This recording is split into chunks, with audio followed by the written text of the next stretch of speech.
Take two on welcome back to Any Given Monday. Robert Garrigus, who's in the news. Robert, let's start with the Adam Schupak article. Your quote kind of let it off. Give us your context behind how you found out, and then maybe some more about what was said and how you were involved. Yeah, I got I think it was either a text or maybe something on Instagram. Somebody was like, dude, I saw what you said in the article. And I'm like, huh? Like I wasn't even, I never even talked to Adam Schufek. I was talking to James Hahn and apparently he was on the phone with him. And James is like, dude, you hear about the new schedule? I'm like, yeah, what is the tour doing? Like, we don't need another Right. signature event. Like, it's cutting out playing opportunities, whatever. And then James said something about Jordan Spieth. I'm like, jokingly with James, I'm like, dude, I'll play Jordan Spieth or whoever wants to play me anytime for any amount, especially for a sponsor invite. Yeah. It just joking with him, having fun, whatever. And Shupak overheard that and he's like, oh, that's clickbait, let's put it in there because I'm lazy and I don't want to talk to Robert for a direct quote, which is hilarious. And soon, it all blew up. People are messaging me on Instagram and stuff saying, you can't beat Jordan Spieth. I'm like, you want to bet, whatever, just having fun with people. So it's been kind of interesting the past few days. Yeah, Yeah. whatever. I'm bored. All I do is drive my kids to school and pick them up. So it's been kind of fun. Was I disrespecting Jordan? No, not at all. I've been friends with Jordan since I gave him the nickname the Golden Child when he was 17, 18 years old when he came on tour, whatever he was. Right. I wasn't trying to disrespect him or any of the guys. I was just having fun with James. And will I play anybody for any amount at any time? Hell yeah, I will. It's just I believe in myself and I believe in my ability. But that's besides the point. It's just funny that Shupak decided to not get my phone number, not Yeah. call me, and just grab whatever he heard because he needs clickbait on whatever social media. Then it went to Barstool, and then it went to all this stuff. Whatever. I thought it was kind of funny.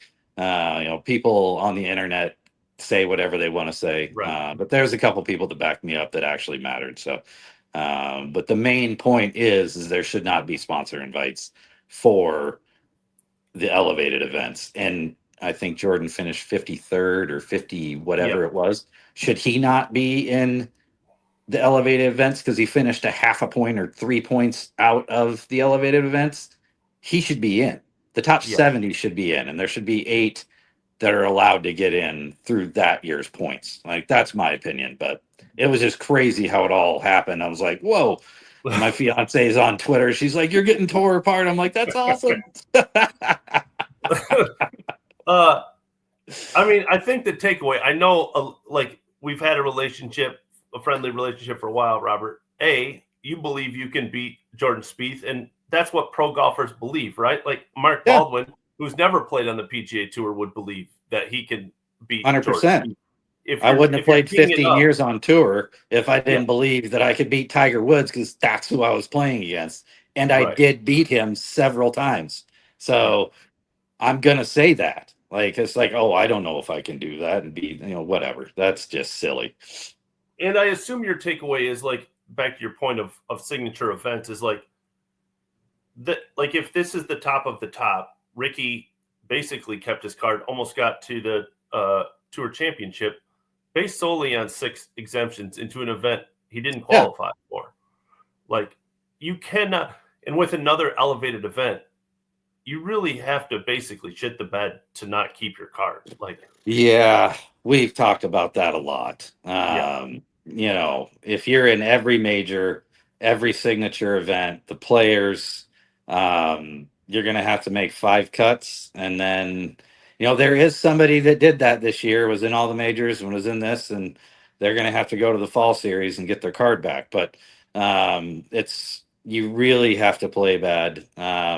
You play mediocre, especially with the elevated points.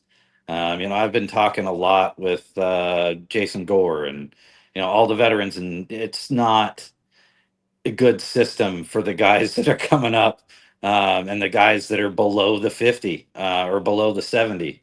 They don't get a lot of playing opportunities like I had when I was playing. I had 30. I could play in 30 tournaments a year.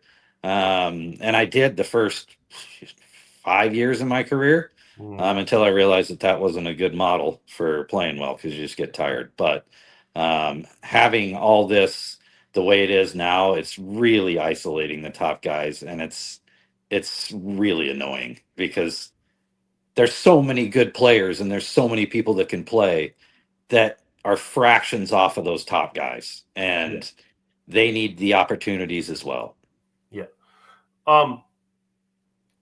What are you hearing about what the future of the PGA Tour is, Robert? Like, are we headed towards what I call an F1 model, is like 15 event? I mean, basically a live model, right? With a better feeder system, more direct feeder system than live has. They have the Asian Tour, but it would be like PGA Tour B, Corn Ferry, whatever you want to call it. Is that where you think this is headed?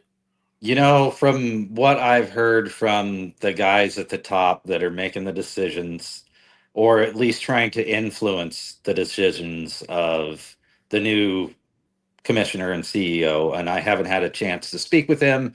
I'm sure he's heard some wonderful things about me from Jay, um, which I'm kind of glad that that's all happening right now, because maybe I could just start fresh with the new regime, so to speak. But what I've heard is, you know, we're trying to lean into the Corn Ferry Tour, Mm-hmm. per suggestion of Jason Gore. I don't think he'll mind me saying that, but Jason's trying to put things in the right place for the guys that are coming up. We're trying to mesh tours. That's a suggestion. Maybe a little bit more qualification for the top Corn Ferry guys, because they're some of the best players in the world. They just don't play hard golf courses. Like you see 26, 27, 28 under par. That's because they're playing golf courses that aren't as difficult as the tour courses, right? Yeah. So we're trying to get them to mesh. Well, the suggestion is, I mean, I can't do anything. I don't do shit, but they're trying to get the Corn Ferry Tour to mesh a little bit more with the PGA Tour. Maybe have the top 10 guys on the Corn Ferry Tour play, or the top 25 guys on the Corn Ferry Tour play in the opposite field events, Yeah. and then earn some points on tour for that. They're trying to commingle that, and also maybe raise the purses on the Corn Ferry Tour and somehow stabilize the biggest money dump in the history of the PGA Tour, Yeah. because that model I don't think is sustainable. I know the guys that are running the tour now, and the guys that are dumping the money into it probably agree as well. Yeah. I can't say that for certain, but I assume dumping $25 million into 15 or 10 tournaments Yeah.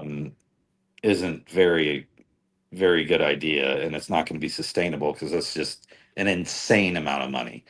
Am I Yeah. happy for the guys that are making it and the caddies? 100%. Like, Mm-hmm. get it while you can get it. And the only reason this is happening is because Greg Norman started to live and was pissed at the PGA Tour because they took his idea from 1996. You Yeah. can fact check that all day, every day, because they took his world golf tour and it was like, Yeah. oh, that's a terrible idea. The next year, what happens? Hey, let's make this world golf tour. And Greg Norman said, well, it's going to take me 25 years, but I'll get you guys. Uh, let's so as far as that goes, when you're a pro, Robert, it's easy to say like as a grinder, like if you get up there, I'm going to create all these opportunities, right? But when you get up there, like this is a selfish sport, right? And Yeah, like 100%. and Cantlays of the world, Adam Scotts of the world, like they control their own destiny for the first Yeah. time in their career. Yeah. So is it like, do you hold any angst towards them, or is it middle of the road of like what they've done because they can? What's kind of your feelings? Like they've watched other guys walk away for literally hundreds of millions of dollars. Yeah. They have the power, so they've created this system where they make a lot of money, quite frankly. And Yeah. is there part of you that understands it, Robert? Oh, 100%. I Mhm. understand it, and I'm happy that they're making all the money they can make right now Mhm. because that's not going to last. Um, and you know what? Good for them. I know Adam. I know Patrick. I don't know Patrick as much, but I know Adam. I've played a lot of golf with Adam. Mhm. Spent a lot of time in the locker rooms, and I actually went to college. One of his best friends in Australia was a roommate in college of mine. So I mean, I know these guys, a lot of them probably think that I'm a little too outspoken or maybe a little brash, and I'll just say whatever, but that's okay. But I don't hold any angst, or I don't fault them for being selfish in the most selfish sport in Yeah. sports. Yeah. Um, what I do think should happen is a players union. Yeah. Um, that's the only way to get a collective idea and have somebody at the helm that knows what they're doing. I mean, I know Patrick Cantlay is smart. I know Jordan Spieth is smart. I know these guys have good ideas for where the tour should go. Um, but I've seen a lot over the years of smart people that Mhm. come on tour and they make a suggestion, or they have a good idea and they throw it out there, and Yeah. the money says no. Yeah. And that's what it's all about, is the guys that have to make the money off of us. Yeah. And that is who we're always going to be dealing with unless we have a players union. Yeah. And I tried to get one going, tried to get guys to sign stuff in 2018, I believe. I talked to Mark Brooks. I talked to his lawyers that started that whole thing, and it didn't materialize because everybody was scared, because the PGA Tour was making it seem like, well, if you have a players union, your retirement is this and this and this. And I'm like, Yeah. no, it's not. I earned that. Like, I mean, unless you want to be in court for the next 20 years, Yeah. that's one thing that I don't fault anybody in that situation, because they like status quo. And I think that going forward with the people we have now, the new commissioner hopefully has some good ideas, and he can maybe shake the stigma of catering to the very top guys, and Mhm. maybe actually including the middle of the tour, Mhm. because there's so many guys that are really, really good at golf, and they're not getting the opportunities that I had when I was extremely good at golf. And that's super disappointing. I'd like to see that change. Yeah, Robert. I mean, I think that's especially from this article, right? Is like you had these opportunities. And I know you still believe, like you and I talk not uh on a podcast. You still believe in yourself even at 47, and uh and you've Monday qualified twice last year or whatever. Like you still believe in Yeah. your game, but this outspokenness, is it for yourself? Is it for the future generations? You feel like what my experience has been, I've talked to a ton of players on the PGA Tour that I would label as grinders, but there's no real advantage of them speaking out, right? Like if Correct. they say the things that you're saying out loud, they have to go play with JTs of the world and the Adams of the world and face their peers. It's harder at 30 years old when you're still trying to make it than saying it. So is your position, like, is it selfish? Is there part selfish reasons, Robert, that you still would wish you could start, but also like kind of speaking for who you think doesn't have a voice? Yeah, that's a great question, dude. I care about the guys on tour. Um, and maybe I shouldn't, but I do. And I always have cared about the guys on tour, and especially the caddies on tour. I was outspoken about them getting what they deserve too. Mm-hmm. Selfishly, I know I'm not going to play on the PGA Tour anymore unless I go Monday qualify and win in Napa.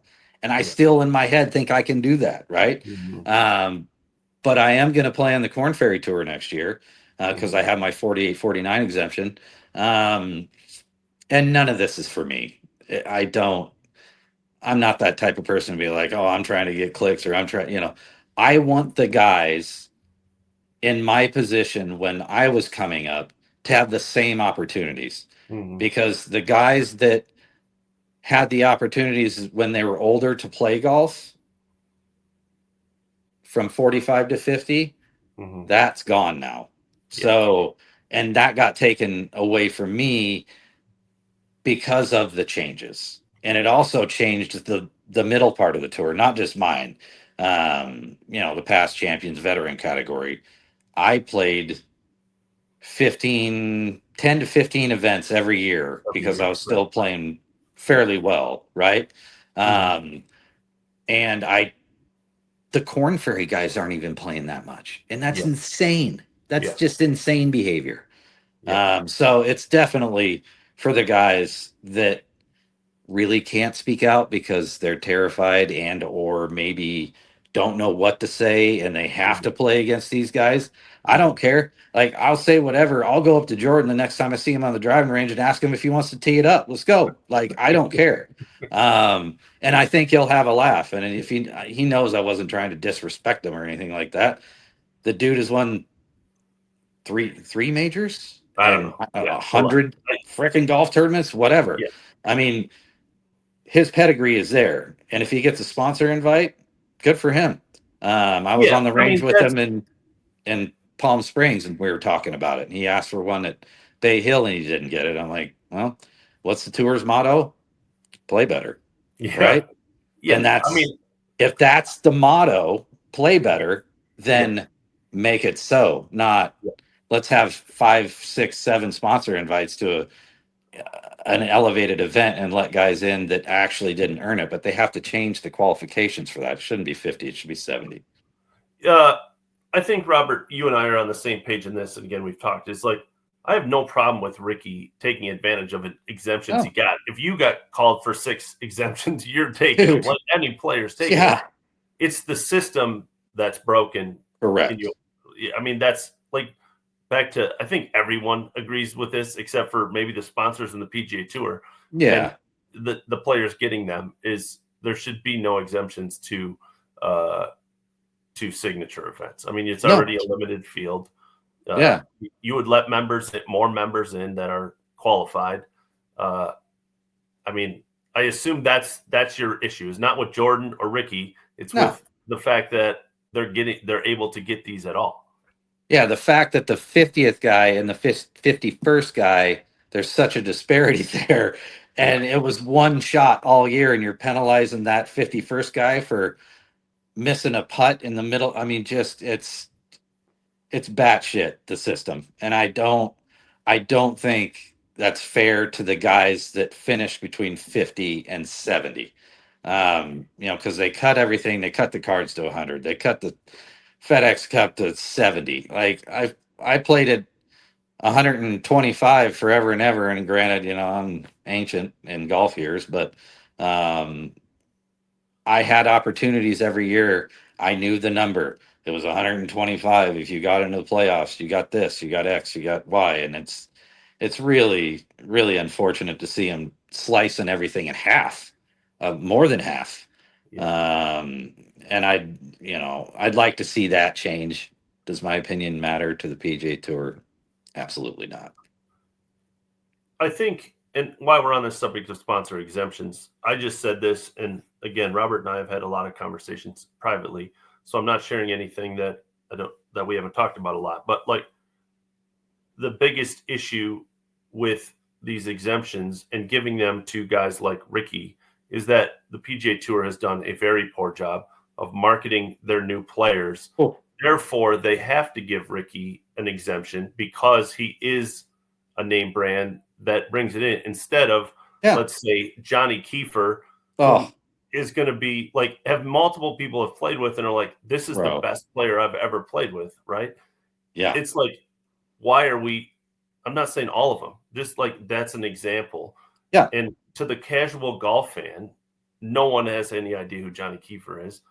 And we should be like talking about him now. And that's the bigger issue of where the PGA Tour is at. They're not creating any new stars, so they have to give exemptions to the Rickies and the Jordans of the world. Very good point. I've been screaming this since you started making stories about people. I have talked to the people at the tour and told them to hire your ass because you would do a better job than all 6 of the people that they have for their social media team for 300 players. Like, it's just unbelievable the amount of neglect that they give the Corn Ferry Tour guys, because they could be pushing those guys while they're excelling, It's the putting out only their job of the stories. tour is my point. It's the only job is to Yes. get them ready from a social media marketing standpoint. Yeah. It's literally their only job is to make sure everyone knows as much about these players as they can when they step on the PGA Tour. Yeah, 100%. And the new way to watch things is in a 3-minute clip. So Yeah. they could make 100 3-minute clips and spend, X amount of dollars that, since our budget is endless, apparently, Yeah. playing for $500 million a year, maybe spend a couple million and push the guys that are going to be there next year. And I've told pretty much everybody at the tour to fire the social media team and hire all new ones, and or hire you. Um, Very critical of that. And you're right. Like, we have to push Ricky. We have to push those guys. And has Ricky earned it? Absolutely. Was he one of our most popular players and Mm-hmm. still is? Yes. Mm-hmm. Mm-hmm. And he's playing his ass off now, which Mm-hmm. is amazing for our sport, because they need him. They need Jordan But it would Speed. They be need, it would be compelling too if he did that same thing in the fall series. It would bring a ton of eyeballs to the fall series. yeah. It would be compelling because Ricky's I don't know Ricky outside of, but like, good dude, showed up to the second alternate U.S. Open playoff the next morning, like no chance to even get in. He didn't have to show up. Like, he's a Yeah, good dude. He's Ricky's a good, grinder, good people. and so like that's again it is my frustration is that I've had these conversations with multiple people on the tour. It's like no one cares about player X hitting a wedge on the Corn Ferry Tour. Tell me why I need to care about that guy's wedge, and then I'm going to care. That's what the Corn Ferry's job is. Anyway, Right. where did you hear about the new CEO, and what's your initial thoughts? We we know your thoughts on Jay, so I don't think we need to Yeah. cover that again. What's Yeah, anything that you've heard? I heard, I think my fiance Lauren, she was like, "Well, here's the new CEO. This is his name." Blah, blah. And I text Gore right away. I was like, "How's the new guy?" Um, and he's like, "You know what? He's actually listening to me." I'm like, "Well, that's a good trait, and Yeah, they act like they're listening to you." yeah, Um, the commissioners in the years past, like, just kind of, it's like you're looking right through them. And that's fine because they have a big job. At least Finch and Jay knew who I was. Sometimes you got to, kind of feed through the BS and realize that the new guy is not a golf guy. yeah. So maybe he can bring a little bit of something new. I'd like to see and hear his ideas. Would my opinion matter to him? I don't think so. But I've spent a lot of time on tour. I've seen a lot of people come and go. I've been on tour since I've been on a tour. Corn Ferry Tour started in '98. So I've seen a lot of changes, and hopefully he can bring something. I don't know him as a person. All I saw was what they posted. I saw the press conference, and I've listened to Gore about what he's saying about him, so that he's got some good ideas, and anything's up for grabs, and maybe there's some big changes coming, and I don't know what those are. I don't know if that's catering to the top guys or actually Mhm. including the middle of the tour with stuff. Maybe changing. I really hope they change the point structure for the opposite field events, so guys can actually not lose ground by finishing fifth or whatever the hell it is. It's a unbelievably horrible system for the guys that are playing the opposite field events. You could keep the money the same, but the elevated events don't need to be getting the same amount of points for fourth than it is to win If in you the were elevated made events. commissioner, Robert, tomorrow would be amazing. First of all, but second of all, uh, what is that? Is that the one thing you would change immediately? Is just the discrepancy between what has become the top tier and the second tier? Yeah, absolutely. I'd have to have a conversation with all the TV networks and see where the money actually is going and what we could do about it. I am not college educated, but I know golf. I don't know the business of it. I don't know what they have to deal with, but that would definitely be one of the things I would change right away is the point system. Um, I would also increase the cards back to 125. I would do what Jason Gore was talking about and commingle the Corn Ferry Tour with the opposite field events and give them a point system, kind of like PGA Tour U. So, they're also getting points for the Corn Ferry events while they're playing on the PGA Tour, say mix it 75 and 75. I mean, they've already cut it down. I mean, there's so many crazy ideas that could work. But, that's a crazy situation that's probably never going to happen.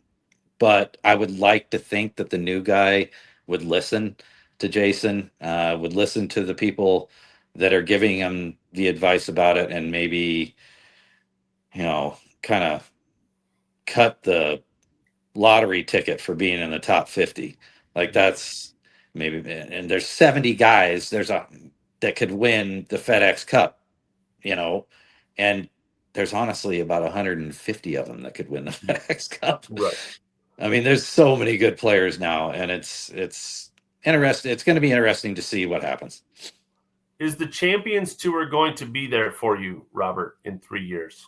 I don't know.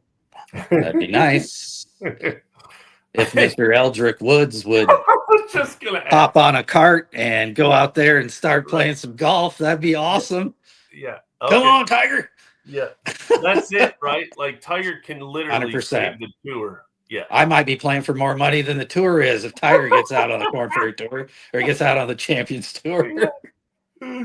Yeah. Okay. I mean, that's it. Like, as a for-profit entity, the Champions Tour is not making money. And no. If you're a for-profit entity and you're dumping hundreds of millions of dollars into the main product and losing, you start to find ways to cut. And the Champions Tour has to be because it used to be that was kind of the golden parachute for turning 50 and having a good career.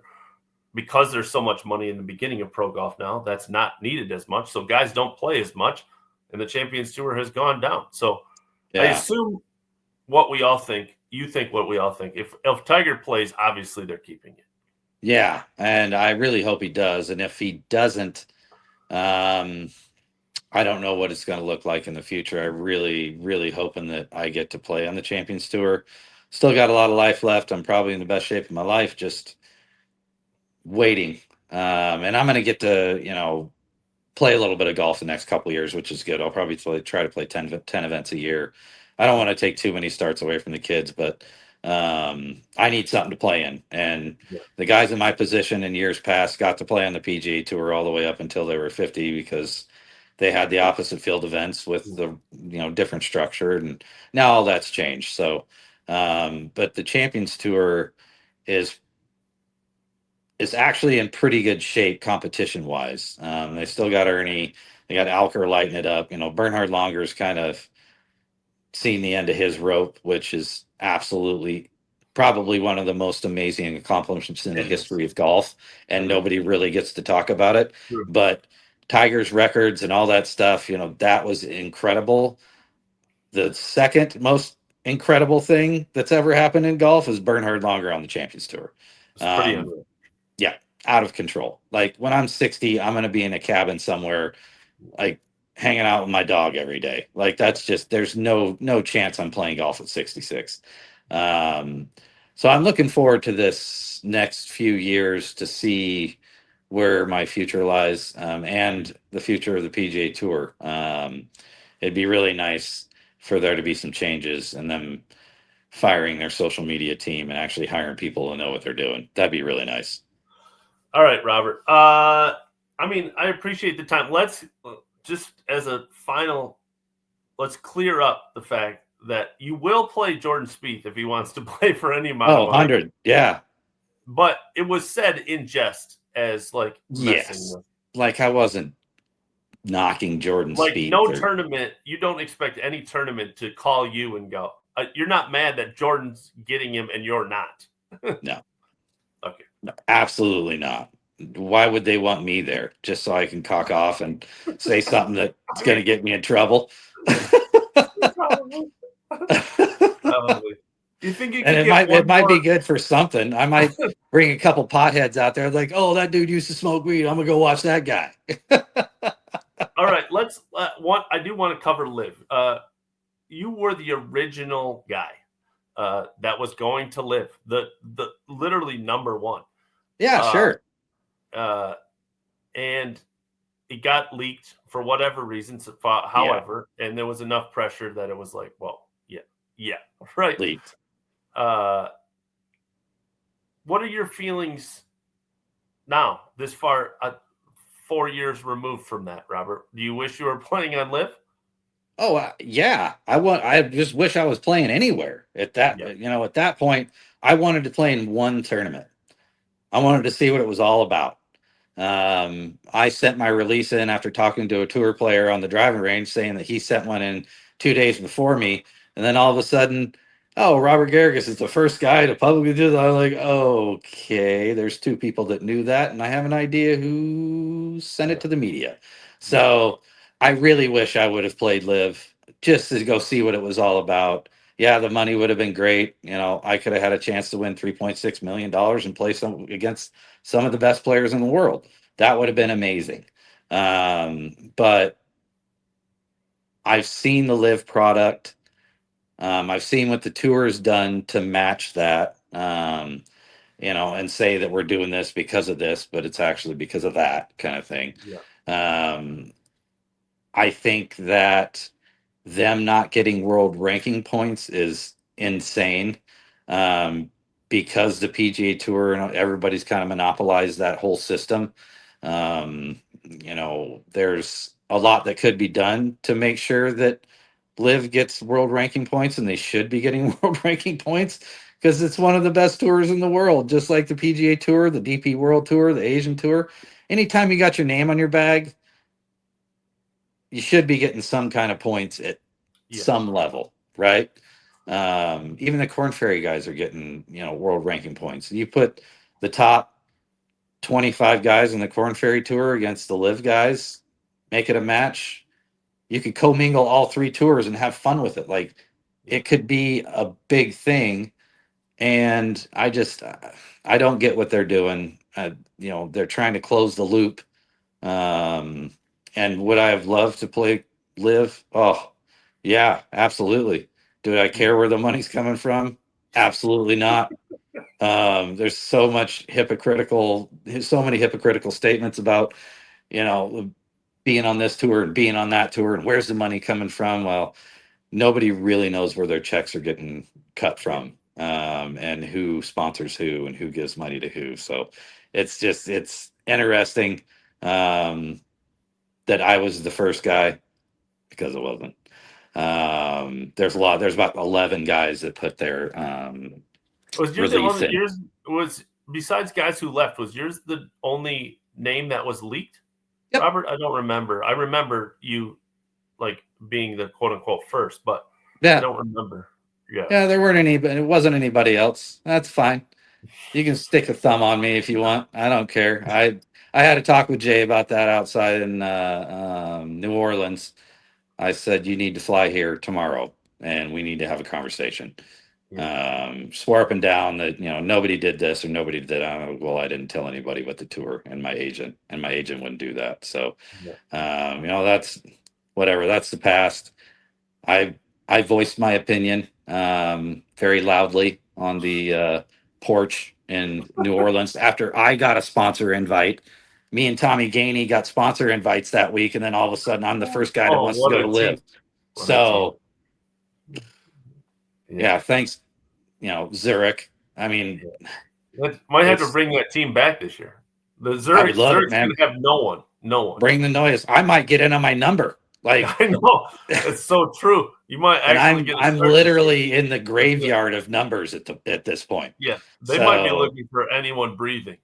I mean, me and Tommy will go get it. I don't care. Yeah, Time will be there.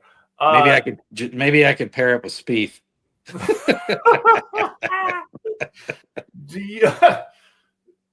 Do you think Jay is leaving at the end of 2026 or something? Do You know, think I have one more fine for you, Robert, before he leaves? what's he gonna fine me for? But if he wants to, sure, I won't pay it. Like, I don't care. Oh, Like, man. I mean, it's stupid. All of that's transpired, everything that I've done on tour, you know, I played out there fully exempt for 15 years. And, you know, to see what has happened to it is disappointing. The money is great for all the guys that are out there, especially the caddies. I text every caddy when they win. I'm like, dude, 350K, are you kidding me? Like, good for you. They get to be set for life because they have a great job. I mean, I never took for granted my position in life. All I know how to do is play golf, and speak my truth. And that is what I do. And I can't wait to keep playing golf because that's all I know how to do. Awesome. Robert, as I've said many times on this podcast, Robert and I are friendly. He's always awesome to me. I appreciate you as a person and as a player, and I appreciate you coming on the pod. Yeah, thanks, man. Thanks for having me. I appreciate it. Hope your family's well, brother. Thanks, man. Dude, thanks, Robert.